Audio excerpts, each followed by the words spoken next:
From the financial centers of the world, this is Bloomberg Markets with Alex Steele and Guy Johnson.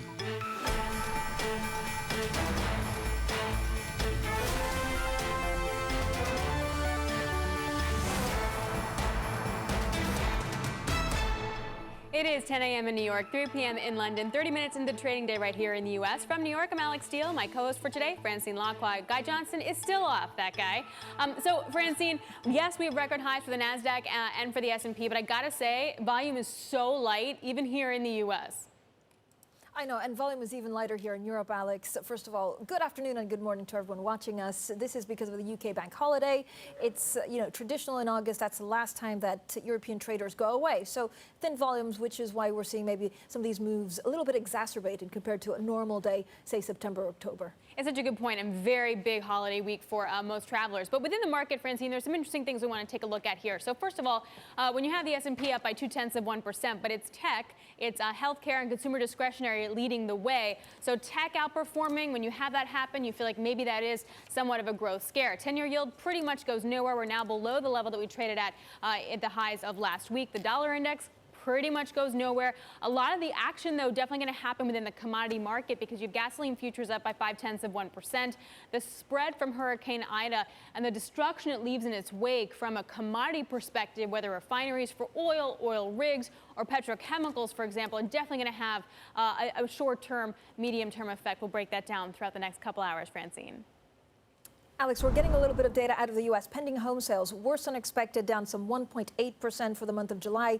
Analysts and economists actually were expecting a 0.3% increase. Now, again, this is starting from a pretty low base because if you look at what happened last month, high prices did discourage buyers to actually get into the market. The Delta variant could be adding another layer of uncertainty and may keep, of course, demand elevated towards year-end. For the moment, year-on-year, down 9.5%. Month on month, down 1.8% for these pending home sales in the U.S. All right, Francine, let's get back to some of those top stories as well. Let's talk about Hurricane Ida. New Orleans is now telling residents to stay indoors as fires burn out of control in the aftermath of Ida. It packed some of the most powerful winds ever to hit the area. More than 1 million people are now without power. Ida has been downgraded to a tropical storm now. But here with the latest is Bloomberg's Joe Carroll. Joe, what kind of destruction do we know so far? Well, the sun rose on New Orleans about 90 minutes ago, so folks there are really just getting their first glimpse of what happened last night. We do know that the power grid suffered some foundational damage. It's going to be a long time before they get electricity back. All the major transmission lines went down, and in fact, one of them was shredded last night, and it's lying in the Mississippi River, so that has to be fished out. The towers that hold the power lines are down. The streets are covered in wires and trees, and that's why they're telling folks to stay inside. There's no 911 system in much of New Orleans, and so it's going to be a long road back. All right, Joe, thank you so much. Bloomberg's Joe Carroll, and we are seeing an impact on gasoline prices, but not so much on the price of oil. Now, the U.S. continues to evacuate people out of Afghanistan despite a rocket attack aimed at Kabul's international airport early on Monday. President Biden's national security advisor is signaling that the U.S. will keep targeting Islamic State in Afghanistan as a Tuesday deadline looms. These are individuals who are planning additional attacks, and we believe that by taking them out, we have disrupted those attacks. They are individuals involved in the facilitation and planning and production of explosive devices, and they are part of the larger network of ISIS-K that is seeking to target both Americans at the airport and ultimately to try to represent a greater threat to our interests both in Afghanistan and beyond. Well, here with the latest is Bloomberg's Washington correspondent Anne-Marie Herder. And Anne-Marie, we're about 24 hours away from that deadline for evacuation. How many planes still need to take off? It's a great question, Francine. Not exactly sure what time the final U.S. plane will depart. 24 hours away here in the United States, but we're about 5.5 hours away from midnight Kabul time. It's 6:30 p.m. right now in the city of Kabul. What we do know is that they are trying to get the remainder of Americans and SIVs and Afghans out of the country. There remains to be about just under 300 Americans, the State Department said, still left in country. But of course, then they have to make sure they have wound down all those troops before or on tomorrow. So we're still waiting for the State Department or the Pentagon for a little bit more of a timeline. The next question then becomes, what happens to those Afghans that weren't able to make it out by August 31st? And this is really a question for Qatar, Turkey, and some of these NATO countries. They're going to be discussing that today in terms of how they could potentially work with the Taliban to operationally keep HKIA, the Kabul airport, open for these individuals to leave. Who is going to provide that support? Potentially Qatar and Turkey alongside the Taliban. But this is something the UK and French certainly want to see. All right, Anne-Marie, thanks very much. Bloomberg's Anne-Marie Horder. And there was also a great journal article everyone should read about private efforts to get people out. Really fascinating on inside track of how it all works. Okay, let's get to the virus here. A group of outside advisors put together by the CDC is meeting now to review the need for COVID booster shots. Dr. Anthony Fauci, the nation's top infectious disease doctor, discussed the possibility on NBC's Meet the Press. We are open to data as they come in. This will have to go through the FDA process and then the Advisory Committee on Immunization Practices that advises the CDC. So right now we're sticking with 8, but we're totally open to any variation in that based on the data. Joining us now is Bloomberg White House correspondent Josh Wingrove. Josh, the White House still wants that September 20th is when we start rolling out boosters. Are we going to get there? What do we know about the next 48 hours? Yeah, 3 weeks from today, if you believe that timeline. What we know is that this meeting was, aimed at boosters, and they kind of had a curveball thrown at them, which is the approval of Pfizer's vaccine. The members are telling our colleague, Fiona Rutherford, that will take up much of the time today. So it just casts more doubt on the timeline of boosters. What Biden is saying is that he is preparing as of September 20th for people that have had 8 months since their second shot by then to start giving boosters, but it's subject to regulatory approval.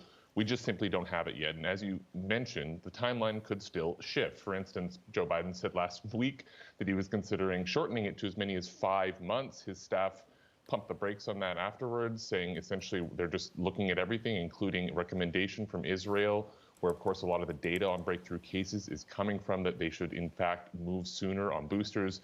That ball is up in the air as well. Broadly speaking, though, there are hints that the U.S. wave is leveling off a little bit, so that's a positive sign. But for Joe Biden, the booster shot question really remains up in the air. Remember, there are still a lot of questions about whether the data supports giving boosters to everyone as opposed to certain groups or older individuals. And every shot that goes in an arm in the U.S. is, of course, a shot that can't go in an arm globally. So this could have an impact on the pace of donations abroad. Josh, thank you so much. Bloomberg's Josh Wingrove, and we're expecting, of course, the CDC to start talking about booster shots in about 40 minutes from now. Now let's get more insight into those housing numbers that crossed at the top of the hour. This is what we know for a second month. Actually, pending home sales unexpectedly declined. Let's get straight to Bloomberg's international economics and policy correspondent, Michael McKee, who's looking into them. Mike, how much of this is actually soaring prices, deterring people, or how much of it is actually buyers worrying about Delta? Yeah, it's one of the problems, Fran, is we don't know at this point what is driving the housing market. It was low interest rates and it was demand as everybody wanted to get out of cities and into suburbs last year. And we saw the impact of that when we came out of the immediate recession and had a big jump in sales that lasted for a while. But now you can see we are moving in the wrong direction. And the question is, did this pull forward a lot of activity, or is it that prices are up because there aren't a lot of homes to buy, or is it just there's not enough homes to buy, so pending home sales go down? Those are the kind of things that we don't have a good handle on yet, and we're going to have to keep watching. It's all about interest rates in housing, of course, and so for this week, we all know it's Jobs Day on Friday, and ISM comes out on Wednesday, but some of the really interesting numbers that are tied to interest rates come out this week. Home prices, there's 3 different measures that come out tomorrow. We'll be watching that. Mortgage applications have been signaling a slowdown for a little while, and auto sales are expected to slow down, even though you can get a loan for a car pretty cheap. We do have Friday's August payrolls number, and that is going to keep people fascinated all week because the Fed seems to have made it the key number for some kind of maybe September 22nd announcement. We also get a couple of other numbers this week that are going to be really interesting. Consumer sentiment. And this gets back to what we were saying at the beginning about how are people feeling about the Delta variant. We've got 3 measures of consumer sentiment. On Friday, we got the Michigan number, which confirmed a big drop in consumer confidence. But the Langer Consumer Comfort Index has been doing almost nothing but going up, and the Conference Board has been doing almost nothing but going up. We get the Conference Board numbers tomorrow, and economists watch this because if people are not feeling good about going out and spending, then we may see a drop-off. And the question is, has the Delta variant impacted people's views? Michigan says it has. Langer says it hasn't. We'll let the Conference Board be the deciding vote. I'm iffy on spending, Mike. And you know me. I like to spend. I like to shop. I'm iffy on that now. Mike, thanks a lot. I really appreciate Bloomberg's Michael McKee. And our Bloomberg Top Live team gathered a panel of experts to discuss the great taper question. And you can follow that Q&A that's happening right now by typing TLive Go.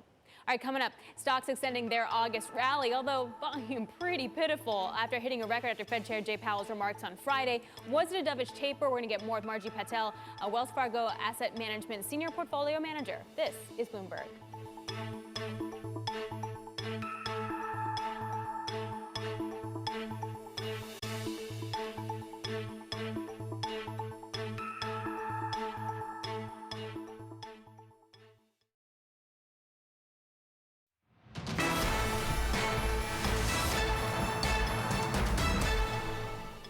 The criteria that we put in the statement about what would it take for us to begin tapering, I think we're pretty much there. We still have a fair amount of energy and momentum. I think that we can do our tapering faster. Let's phase out the purchases and let's give ourselves some breathing room in 2022. Keep it simple, stupid. Let's just start this process. Let's get that over with. It may actually give us more flexibility down the road on our decisions on the Fed funds rate. The timing and pace of the coming reduction in asset purchases will not be intended to carry a direct signal regarding the timing of interest rate liftoff, for which we have articulated a different and substantially more stringent test. Those are your Fed officials speaking from the virtual Jackson Hole Symposium on Friday. Clear? I don't know. Margie Patel, Wells Fargo Asset Management Senior Portfolio Manager, joins us now. The market reaction on Friday seemed to indicate maybe part of a reflation trade was kicking back in. Small caps, for example, did really well. We wound up seeing a little bit of steepening in the curve overall for the whole week. What was your biggest investable takeaway, Margie? My takeaway was a sigh of relief. It doesn't look like anything materially has changed in their thinking or their timing. They're still all over the map about when they ought to do it, stop the purchases and the timing of it and how big. So I think what they told us is they aren't going to be acting soon, and they're still very, very cautious on doing anything. Margie, are you, were you worried that the Fed did something without telegraphing it to the markets? And is that worry now gone after Friday? Yes, there's always a little suspense build up. And I think the Fed is really kind of in a box, is they would like to reduce the purchases, but on the other hand, they're a little afraid of market impact, particularly when you see housing start to weaken. What happens if the Fed pulls back from their mortgage purchases? Will that change the mortgage rate or change the cost of buying? So I think they're still betwixt and between and not ready to do anything. Right, which is, Powell left himself a lot of outs. Like the taper is coming, but there were a lot of outs in that. That's what I think made markets think it was more of a dovish kind of taper. So what do you do with that? Do you reduce cyclical exposure? Do you keep buying large cap tech? Like, what's the best strategy for this kind of portfolio? Well, what it says is the Fed is going to try to do no harm to the economy. And the fundamentals of the economy, putting aside what they may do, still look very, very good. Profit margins are very high. Revenues are growing. Consumers are in fantastic shape as far as their debt burden and the amount of cash they have that they could spend. Unemployment continues to decline. So there's really not much not to like in the fundamental economy. So I think that would support higher stock prices, irregardless of what the Fed does and doesn't do with tapering over the next couple of months, actually. Margie, higher stock prices, is there an industry that you find particularly attractive right now? Well, I think industries that have the ability to have secular growth and maintain those high profit margins. So that would include basically the kind of groups that have been moving. In other words, I think we should see technology still do well, especially those tech stocks that have above average growth and aren't any of the techs that seem like they're sort of fading on their growth. I think industrials look very strong because capital expenditures are good. Those companies are very, very flexible as far as maintaining margins. And we even like some of the basic material sectors like chemicals, where we think there's a great supply-demand balance. And again, companies with a lot of liquidity. So we think there's still a lot of sectors to like in the marketplace. Margie, as we go into the short term, which is Jobs Friday, where's the asymmetric risk in that? And how do you think about it? How do you manage it? I don't think there's an asymmetric risk. I think that if the numbers are stronger, the Fed can always still fall back and say, well, we're not at full employment yet. And if the numbers are weaker, then they can be a little rest easy and say, well, we don't have to face that tapering decision yet. So I think we'll see modest improvement in the numbers on Friday, but not enough to knock the Fed off their do nothing to harm the economy. What are you expecting earnings to show in the next season?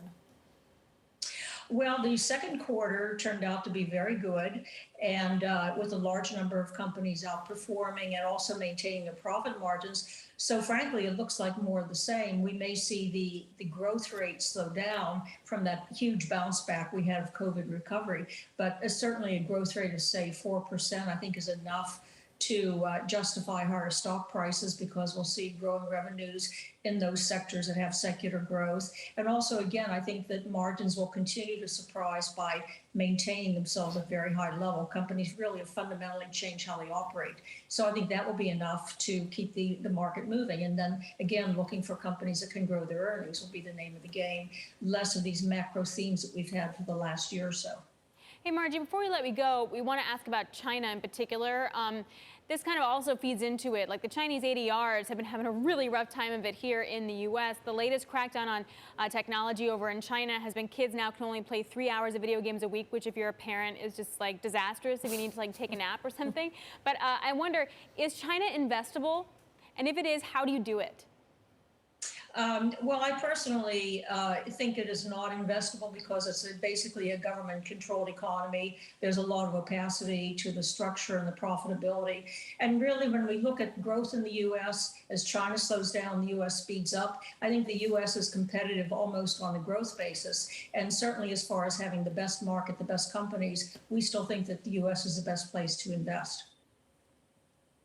Margie, thank you so much. Margie Patel there of Wells Fargo Asset Management. Alex, I have to say, I feel like the China state at the moment is trying to be the parent that I wanted to be before actually having kids. So they're cracking down on excessive spending. Right. It's like the Uber, it's like the Tiger Mom I wanted to be. And, it's like, sure, kids, you can watch TV right now or play video games. Totally. You're like, no, I'm never going to let them watch TV. They can't play video games until they're 14. And then you have to get up on a Saturday morning at 6 and you're like, I can't do that. Here's a tablet. Thank you. 100% you're right on that. Yeah, we'll talk a lot more about the Chinese government crackdown. It says that kids can only access video games 3 hours a week. I think if they're on holiday, it's actually 1 hour a day, but that's for special occasions. We'll look at the impact of the latest restrictions shortly. This is Bloomberg.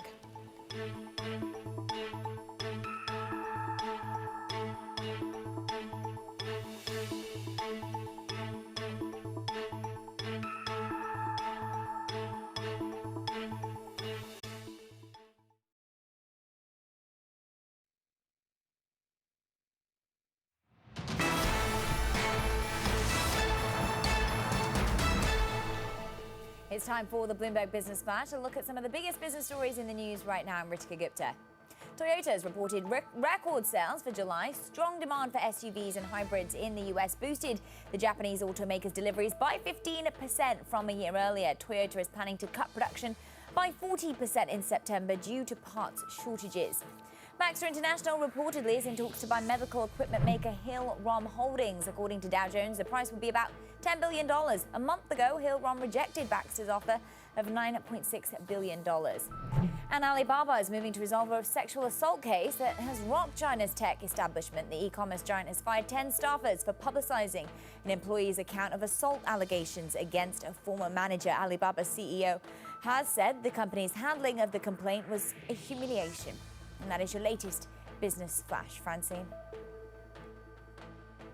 Thank you so much, Ritika. Now, Beijing once again toughened the rules on school kids and game playing, now restricting games to a single hour on Fridays, Saturdays, and Sundays. Well, Bloomberg's Dave Wilson is looking at the effect on some of the Chinese tech companies. First of all, they have kids that are much better behaved than I do. Well, that may well be the case, Fran, but the question is, are they spending too much time on their computers or on their phones playing games? Clearly, that's the government's focus. All you have to do is look at, some of the American depository receipts of Chinese companies to see the reaction to that.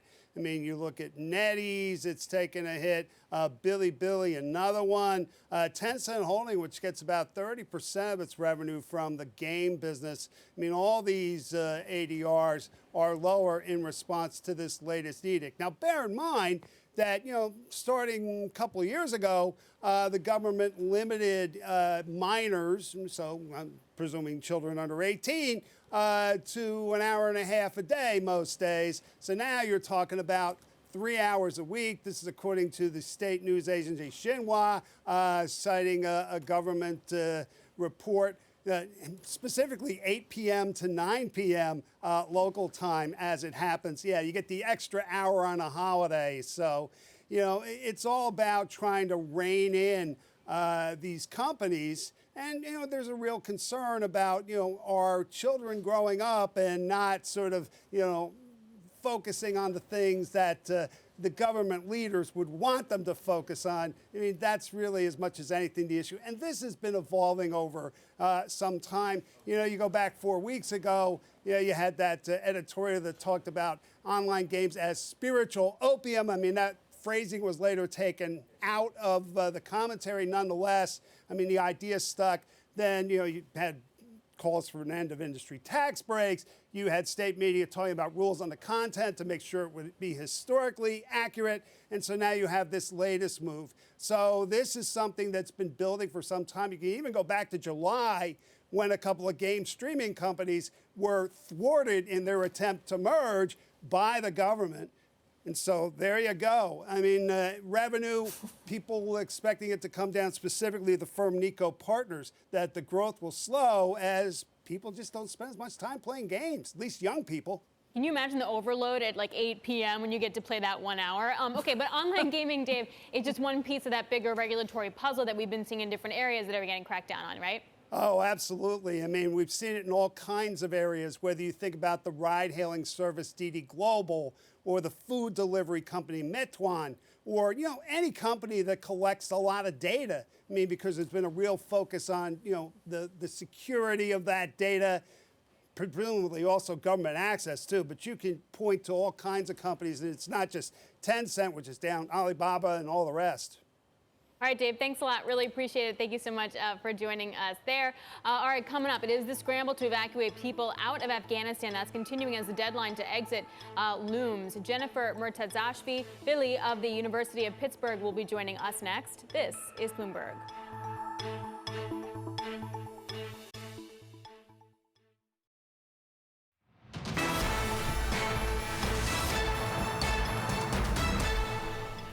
Live from New York, I'm Alex Steele alongside Francine Lacqua over in London. This is Bloomberg Markets. You got 24 hours to the Tuesday deadline for that last U.S. troop to leave Afghanistan. Secretary Blinken is meeting with G7 leaders today to discuss future engagement with the Taliban. Well, for more, we want to turn to Jennifer Matashasvili, University of Pittsburgh Associate Professor of International Affairs. Professor, thanks for joining us. What happens October 1st? Sorry, August 1st. August 1st. So the U.S. the evacuations have stopped. I think after this date, we're finally going to see how the Taliban are going to govern. They haven't announced a government until this time. So I think after the U.S. leaves, things will settle down in terms of the pace of the evacuations and the focus on that, and we're going to see a government emerge from Kabul. But the heartbreaking thing is that these evacuations have stopped, and many people feel left behind. They feel quite betrayed by the United States, especially, the educated population in Kabul that was working on so many of these U.S. aid projects over the past 20 years. And there's a lot of uncertainty. I'm hearing a lot of fear from friends in Kabul who want to leave, who feel that they will be targeted after this deadline. Professor, the Taliban promised to allow safe passage for foreign nationals and Afghans that have the correct visa. Is there anything at this moment that the international community can do to pressurize the Taliban to make sure that gets done? The international community actually has very little leverage over the Taliban right now. The only leverage they have is financial. The U.S. and the European countries and World Bank have all frozen Afghan assets. So this is a double-edged sword. So it could put pressure on the Taliban to behave. But on the other hand, it's frozen salaries, so people can't get money out of banks. I'm hearing from a lot of people that they're not getting paid. Economic insecurity is increasing. There's protests now happening inside of Kabul. So it could put pressure on the Taliban regime. But on the other hand, there's at what cost to the Afghan people who are increasingly facing hunger and a terrible drought this year. Jennifer, there was a piece in the Journal that documented like a private equity guy who got together some people to get people out, get them visas, and how all these back channels worked, and how he was calling contacts in different areas in the region, totally just doing it on his own. You're doing something similar in that you're working with a lot of your students to get visas. What is that process like? How is it working right now? It's heartbreaking, and we can have disagreements about what the U.S. should do, whether it should stay or whether it should go. But the way that this withdrawal has been handled, the visa process, whoever wrote these regulations in Washington should be fired.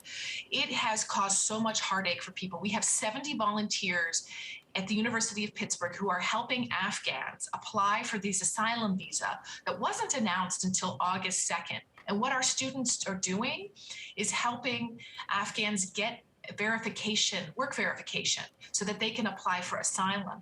And there was a mad rush to do this before the U.S. withdrawal. And so that those terrible scenes that you were seeing from the airport were many of these Afghans who worked with the United States, who were our partners, who were our allies. They showed up to the airport because the regulations said they had to apply for this visa from a third country. They couldn't do it inside of Afghanistan. They were afraid, but they were also told by us in these regulations, pretty much go to the airport. So we have more than 2,000 Afghans who are trying to help right now, but it is a very slow process.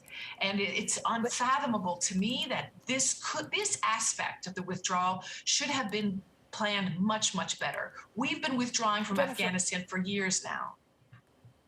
Do we know how many people with visas are actually struggling to get safe passage out of Afghanistan? I don't know the number exactly. I have friends who have asylum, who have been given the paperwork, and they can't get out. They can't get to airports. The only passage out right now is, through Pakistan. You could go through Iran, but the northern countries aren't allowing people to go by road. So it's really devastating. You also wrote a book, Jennifer, called Informal Order and the State in Afghanistan. And I wonder if you can give us a snapshot of how you think the Taliban's going to govern, how how they're ever going to make any money, how that works out. So let's just remember that the Taliban, of course, they're insurgents, but they're also politicians. And what people say, we know every politician when they're running for office says one thing and then does another when they come to power. So yes, the Taliban have had this very, very hard line over the years as an insurgency.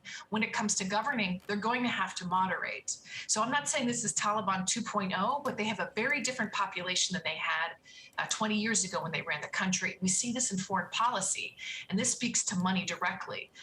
They are interested in foreign investment. They don't want to live. They learned a lesson from 20 years ago about being this very insular regime without any money that really has to look to the international community for handouts. They've promised a lot to people over 20 years. They've developed they speak to people's grievances. They've shown people that they understand their problems, but can they deliver on this? This is another big issue that we're all going to watch out for. But in order to do that, they have to change their ways. But do they want international recognition, or if they do actually covet international recognition, is there a worry that then they get attacked from the inside by the Islamic State? So they definitely want international recognition. I mean, I don't think it's the driving force that's behind their actions, but they want the money and the resources that come with it. Because let's remember, 75% of the government's budget came from the United States and the international community. When that money's gone, that's going to be a big dark hole. And how are they going to fill it? So this is where international recognition doesn't have to be diplomatic, can be economic.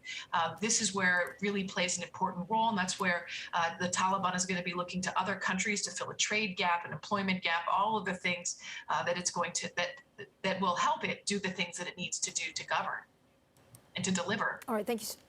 And to deliver. Thank you so much for joining us, Jennifer Matashasvili, there, University of Pittsburgh Associate Professor of International Affairs. You're also looking at live pictures for the briefing from the Pentagon, the U.S. saying at least 5 rockets were fired at Kabul airport and 28 flights have left from Kabul in the last 24 hours. We'll, of course, continue monitoring that briefing. Our reporters are also on the ground in the Pentagon room, and we'll bring you anything that comes out of it. Now, coming up, Ida's aftermath. Millions of people are without power. New Orleans warning residents to stay indoors as fires burn out of control. We'll discuss all of that with Chuck Watson, Enki Research Director of Research and Development next. This is Bloomberg.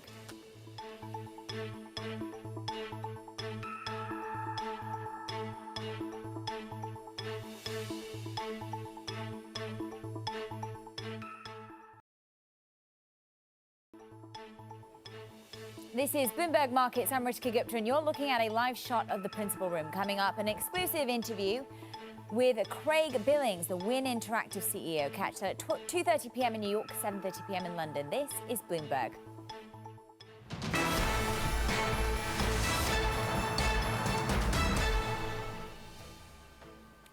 Let's check in on the Bloomberg First Word News. I'm Ritika Gupta. Anthony Fauci said the door is open to administering booster shots in the U.S. sooner than the 8 months after a completed coronavirus vaccination. President Biden's chief medical advisor told NBC the administration would base its decision on the data. Fauci also said he favors requiring shots for school children. In China, regulators are cracking down on the gaming industry. Minors will now be limited to just 3 hours a week of online gaming. The new rules are aimed at curbing excessive indulgence in games and protecting minors' physical and mental health. In New Orleans, residents are being warned that the safest place to be is indoors. Fires are burning out of control and more than 1 million people are without power a day after Hurricane Ida struck. The storm packed some of the most powerful winds ever to hit the area. It's now unleashing a catastrophic amount of rain as it moves slowly up north. Global news 24 hours a day on air and on Bloomberg Quick Take, powered by more than 2,700 journalists and analysts in more than 120 countries. I'm Ritika Gupta. This is Bloomberg. Alex? All right, thanks so much, Ritika. So for more on Ida's aftermath, Chuck Watson, Enki, Research Director of Research and Development, joins us now. Enki does original research into tropical cyclone development and modeling and specializes in predicting the impact on infrastructure. Chuck, we go to you. We need a damage assessment. How much could Ida cost at this moment? Right now, we're looking at 40 to 50 billion. That puts it right about number 5 or 6 in the top U.S. storms. You know, part of the problem is something that you actually just talked about here with a lot of damage occurs actually after the storm passes. You look at things like fires that get started and then the firefighting teams can't get to them. Or right now, the big issue, of course, is electrical power. You can't even begin to start doing a lot of damage assessment and repair, rebuilding, even protecting damaged property until you get the power back on. So you look at something like Maria in Puerto Rico is probably an extreme case where something like 15, 20% of the damage was additional damage well after the storm, just because the infrastructure couldn't be put back into place to keep things from getting worse. Chuck, this would make it amongst the costliest ever in the U.S. What have we learned from previous hurricanes? Do we actually rebuild things faster? It's one of the frustrations of my business. It seems like what happens is we have these great plans and we try to learn how to rebuild things better, not just recover faster. But when you rebuild, you also want to make structures more resilient. But what tends to happen is after the storm, you're looking at the suffering. And so then things like zoning starts to get waived. And then things like, well, okay, we really should be maybe building at 10 feet, but that's expensive and it's going to take too long. So we'll let people rebuild and grandfather their structures. So you tend to get those kinds of things. But it is better. A good example of that, the levee system in New Orleans is better than it was.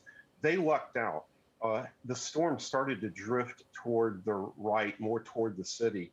And fortunately, it did miss. If it had been another 15 miles to the right, it might have overtopped even the improved levees. So yes, we do learn. Maybe not as much as we'd like to sometimes, but it is a more resilient system. Unfortunately, with storms hitting slightly different tracks every time, you look at this one, it's in between Laura, it's in between Katrina. This is an area that hadn't been hit by a really powerful storm. I guess Andrew may have been the last one to go on a track similar to this. So these storms keep breaking new stuff that then has to be rebuilt.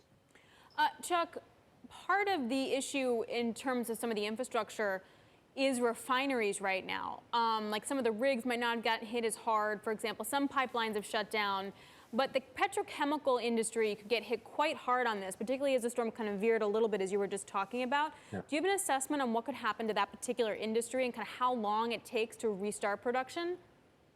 That's a huge thing, Alex, because you think of refineries, they're very complex pieces of engineering and equipment, and they're outrageously expensive. Building a refinery from scratch is a $5-6 billion with a B dollar investment. And so even if you've got a lot of damage in the current climate with the climate change and restrictions on fossil fuels, from an investment and financial investment standpoint, that's an issue that hopefully won't come up. But in terms of the specifics here, the eyewall went across a couple of pretty big refineries, the Shell Norco facility. There was one of I think Valero had a facility that was right in the eyewall of the storm. I'm really concerned about the Loop, the Louisiana offshore oil port, which is about 18 miles offshore, direct hit, probably had 60, maybe even 70-foot waves striking that structure. You have all of the onshore infrastructure. So that's, depending on how you crunch the numbers, maybe 15% of our petroleum supply runs through that fairly narrow funnel to get to the refineries. So even if the refineries manage to not have that much damage, that offshore infrastructure, that one piece of offshore infrastructure is so critical. And if you're talking a month, okay, transitory impacts. If there's severe damage, and this applies to refineries too, 6 months, you throw that on top of COVID and all the other stresses on the economy right now, that's not a good place to be. Chuck, thank you so much. Chuck Watson there of Enki Research. Now let's turn a lot more to the impact on commodity markets. Ed Morse, Citi's global head of commodity research, joins us. Ed, we were just listening there from Chuck, the fact that this could take up to 6 months. And of course, as Alex pointed out, if you focus on the damage and restarting timelines of offshore platforms, that's a lot sooner than some of these pipelines and oil refineries. Yes, it is. And there are certainly a lot of big unknowns, and Chuck was talking about them. Put it in context. The U.S. is just a massive hub for exporting and importing oil and oil products.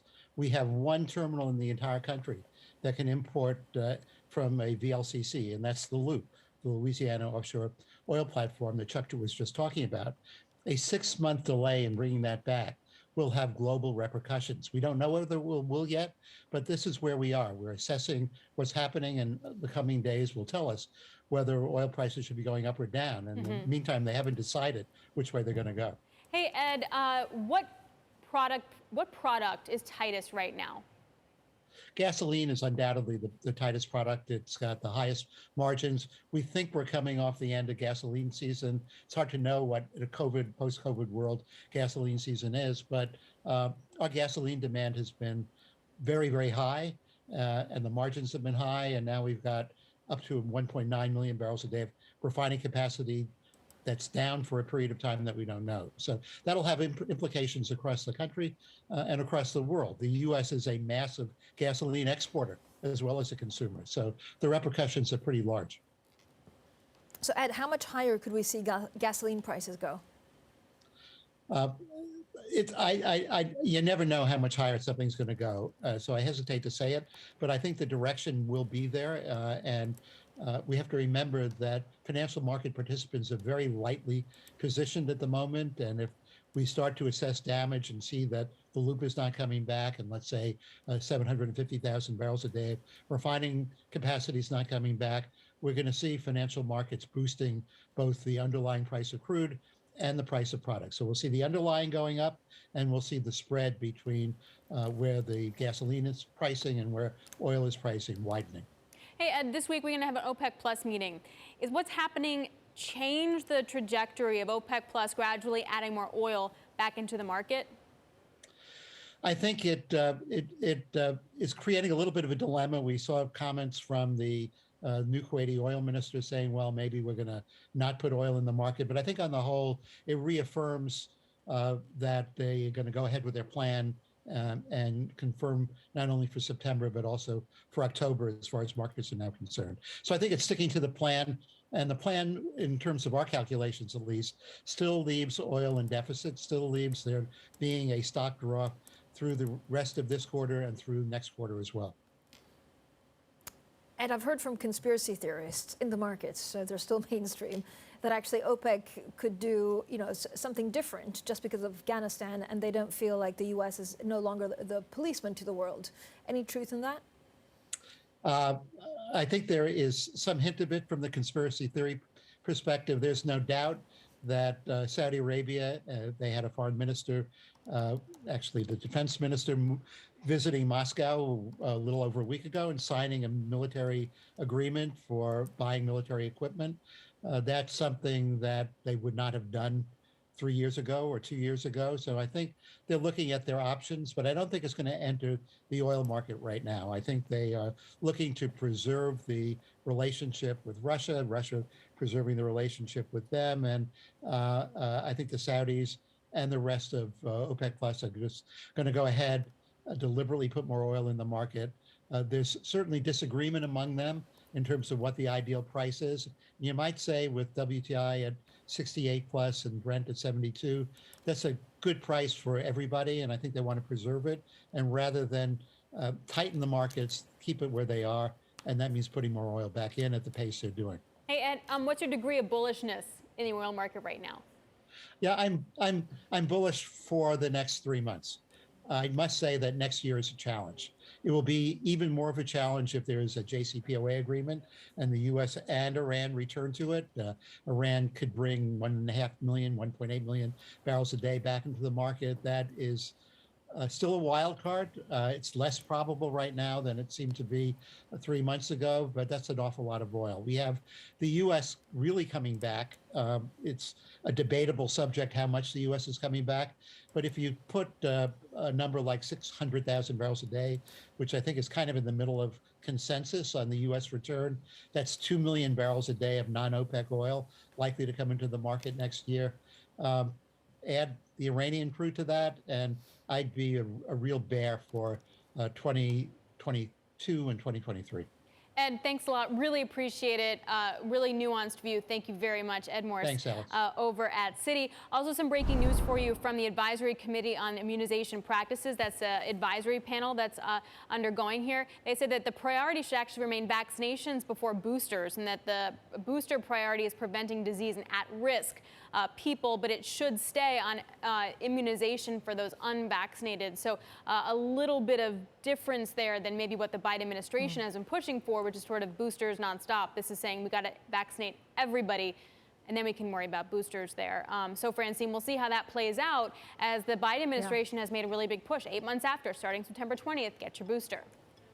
Yeah, so I'm not a virologist, Alex, nor is the market, but it's very clear that there are a number of studies, and something that caught my eye, and actually we pushed it out on social media, was our Jason Gale writing that even if the immune system or if the immunity, when you measure it, actually wanes, if you have, for example, the mRNA vaccine, so Moderna and Pfizer, your body could produce what they call memory B cells that then trains the body to come up with antibodies if, you know, the virus hits them. So again, I'm not an expert, but it feels like there could be another way, you know, to deal with variants without a booster shot. Now, maybe we'll come to booster shots again worldwide, and we've seen it from the COVID Alliance saying you have to make sure that the emerging markets are also vaccinated, because otherwise you have a danger of, you know, something uglier turning up. Yeah, but it's been a really tough few weeks for the Biden administration, so they're going to want to win, which I wonder putting pressure on that too. All right, more to come. This is Bloomberg.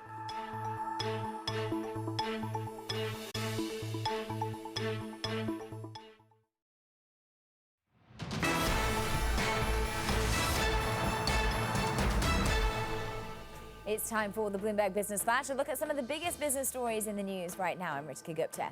The investment firm EQT is considering an IPO for skincare business Galderma that could value the former Nestle unit at more than $17.7 billion. Bloomberg's learned that shares could be listed next week. It makes brands such as that Cetaphil moisturizers. There was a surge in bookings by U.S. airline passengers early this summer, but now they're planning fewer trips as the spread of the Delta variant discourages travel. Spending for the Labor Day holiday was down some 16% from 2019 as of August the 15th. Southwest Airlines has said that the weakness may make it difficult to turn a third quarter profit. And John Paulson made his fortune and his name shorting the mortgage market more than a decade ago. These days, he's not a fan of cryptocurrencies, but don't expect him to short or have anything to do with digital currencies. To hear more about investing from John Paulson, watch Bloomberg's Wealth with David Rubenstein Tuesday at 9 p.m. New York time. And that is your latest Business Flash. Alex?